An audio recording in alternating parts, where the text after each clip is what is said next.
We are going to hijack Emanuel's video in 3, 2, 1. Alright, so in terms as to why I present the case as both yes and no is mainly because of...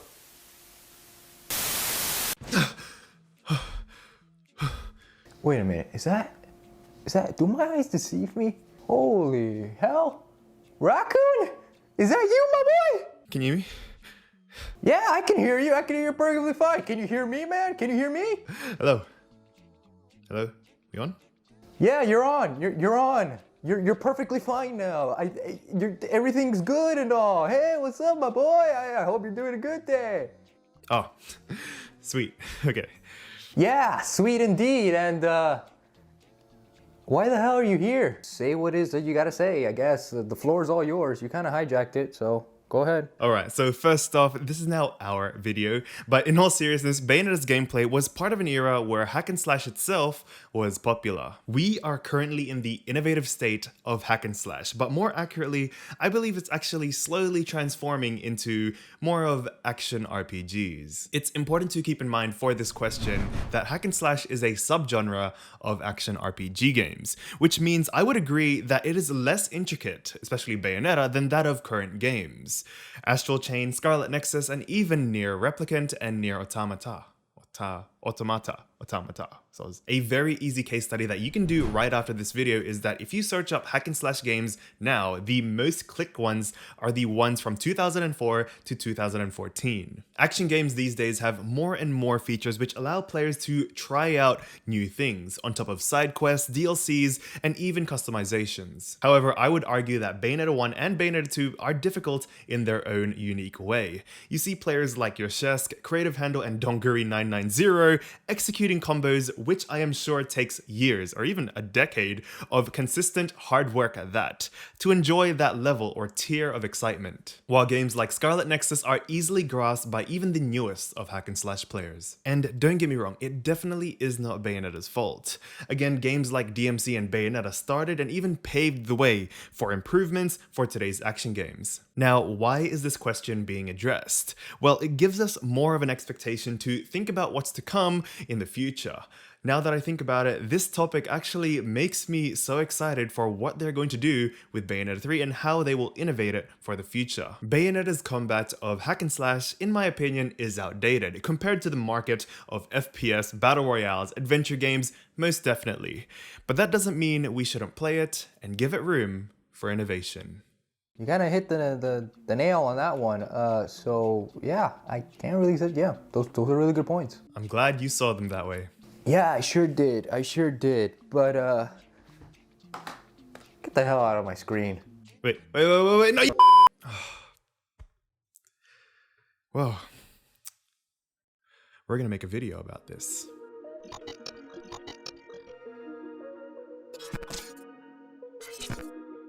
Speaking of innovation, here are all the things that I would love Bayonetta 3 to fix. The short answer, everything.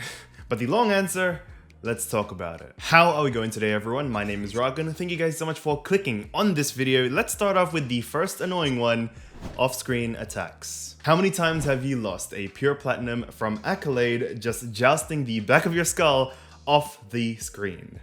Bayonetta 1 didn't have this. I will, however, give credit that this feature really helped us players grow eyes in the back of our heads, some Vietnam War type of skills. But please, no more, it wasn't a good experience. Instead, focus on making the enemies harder to defeat in terms of their skill and evasiveness instead of their one-use trump card. That brings me to number 9, remove enemy parries. This was my most unsatisfying feeling in Bayonetta 2. However, I will give them even more credit because this helped train my Wicked Weave activation, which in turn broke Acceptance and Shield, which in turn was satisfying. Regardless, every other enemy parry didn't feel quite shonen enough. It actually felt quite sad.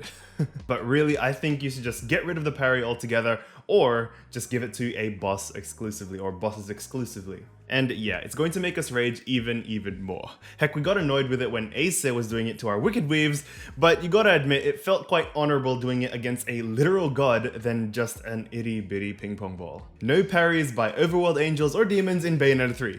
Please, time leniency and scoring. I said this in another video about the fight mechanics and the overworld hopes. If you haven't seen it, please check it out. I have no problem with the combo or HP mechanisms of Bayonetta 2, but the time.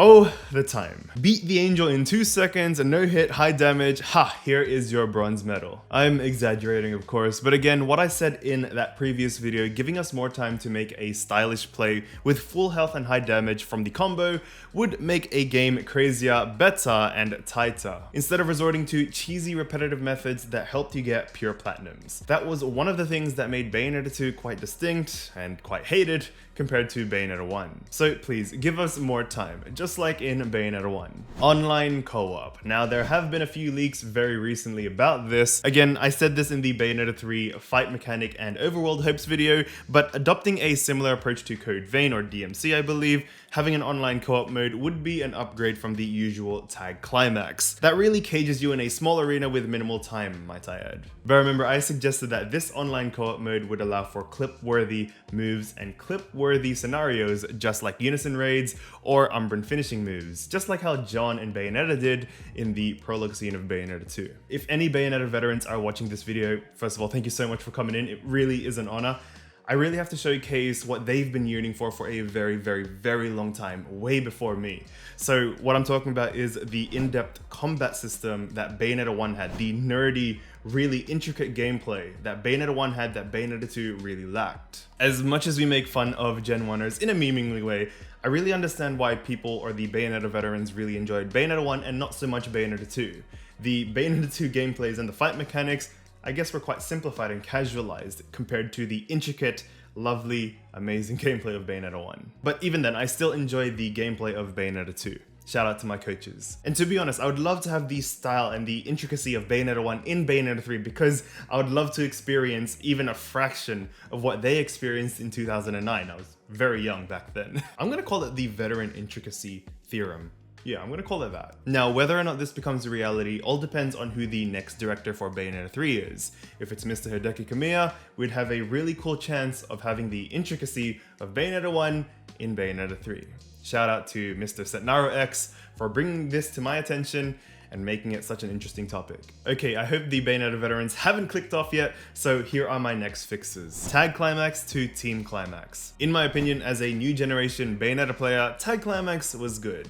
It introduced multiplayer into the world of Bayonetta. But with Battle Royale and online mode becoming the norm, it would be cool to implement these kind of features in Bayonetta 3. Not entirely, but some really cool features like this. But again, it's also very important to know that PlatinumGames has their very own unique style. So this is what makes me think that Battle Royale, not really Battle Royale, but online mode or Team Climax won't be a reality for us for Bayonetta 3. And I'm speaking realistically here. But hey, if they want to prove me wrong, they're proving me wrong. If in the small chance they introduce this in Bayonetta 3, online Team Climax, I would like it to be like Naraka Blade Point. I really enjoyed that kind of gameplay. A hack and slash PvP. Now I think they'd have to get rid of Witch Time, as well as put in some other nerfs here and there. And also, this is something that would be a turning point for PlatinumGames. But there is something much cooler that could make the game come even a day earlier, and that is Tag Climax with the Rock Unity. When you like and subscribe to this channel, more videos like these will come out, and I will be live streaming this weekend. So if you want to verse me in Bayonetta 3, you are more than welcome to join the Discord below, or check out the pinned comment for the live stream. Yeah, see you there. Alright, for real now. Radahn Cubed. I am one of the fortunate ones to have had the time to beat this guy after over 600 times of trying. While some may think of this as an achievement, which there is no doubt, it doesn't speak to my ability to play Bayonetta or your ability to play Bayonetta. So don't feel really bad about it. Sure, it really helped me on my reaction time, but I also had to play the game multiple times to get better and better each time. When beating Radahn, I was only good at beating Radahn. For example, training on weights for a few years doesn't necessarily make you a better calisthenics user, and vice versa. I believe being great at a lot of skills in a direction of a passion or an industry that speaks your ability to adapt and overcome challenges under that job umbrella. With Radahn squared, I still believe it's a bullshit boss. I hope they really improve this in Bayonetta 3, so that way they can make it actually a skill-based fight. Yashesk, one of the greatest Bayonetta players of all time and also one of the Bayonetta veterans, said that this was a battle of attrition where you just survive, or my paraphrase version was you survive and shave off a little bit of HP. I remember it was something not worth pure platinuming at the time. To be quite honest, I didn't pure platinum him basically because it's just a battle of attrition. So I'm assuming you're not concerned with rank in this version? Absolutely not. I think this guy is a whole lot of horse shit, to be honest. There's a lot of his attacks that just come out of nowhere, and he's incredibly unpredictable. Mechanics-wise, this guy's a lot of shit. Why did you choose to make this fight bad? You could have chosen to make it a lot better. Now again, I'm pretty sure there are a lot of people that can pure platinum Radahn squared, and to them, I say, congratulations. Please teach me, Lamel. I'm gonna call it the veteran intricacy theorem. Yeah, I'm gonna call it that. Bayonetta veteran intricacy theorem. I like that. So in Bayonetta 3, similar to the veteran intricacy theorem, bring back the Bayonetta 1 Radahn's difficulty, lessening the bullshitness of Bayonetta 2's Radahn into whoever the new Radahn is. Now for the next one, Umbran Climax. Basically, in technical terms, I believe the Umbran Climax of Bayonetta 3 should be like in Bayonetta 2, but the MP should be freaking proportional to the damage dealt. And also provide some new form changes, Black Clover style.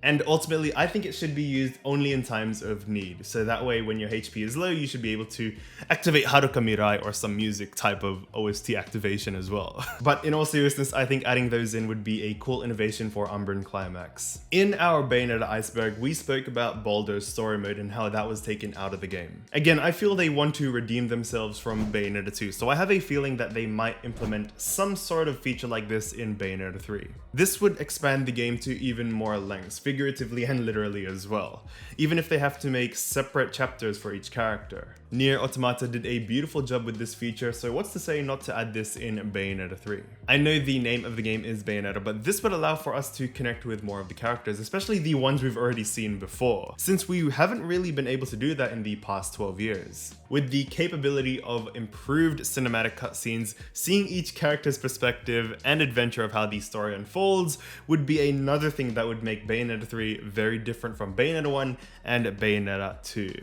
You'd bring justice to one specific character, and I hope they implement this for. And this brings me to, and I know Phileas would really love this, John's screen time. I've said it countless times, John has a big fan base despite the very little screen time she's had, which means her personality must have been very impactful to watchers and gamers alike. What I would fix, or more accurately what I would add in, was John's perspective all the way from those 500 years when Bayonetta was sealed. Okay, this is just a fanfic headcanon example, so don't take it really seriously, but having a time travel adventure of John visiting the past so that way we see her mother would be a really cool feat. And eventually that leads us to the end of the chapter where John warps back in time just before we hear her mother's name, which is Alron. Regardless, this would be a cool fix to the franchise as it also paves way for more differing perspectives of other characters. Not necessarily through time travel alone, but it could just be flashbacks as well, for Radahn, Luca, Umbran witches, etc. In saying that, however, it would only work if it was necessary for the story's progression. The contextual background of that flashback or that time travel adventure, whatever it is,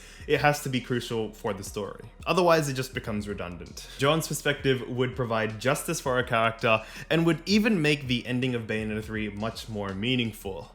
Regardless of what happens, prepare your tissue boxes, everyone. Subscribe and turn on post notifications and like the video if you enjoyed it. Click here for more Bayonetta 3 theories. I'm Rockin', and never get disheartened.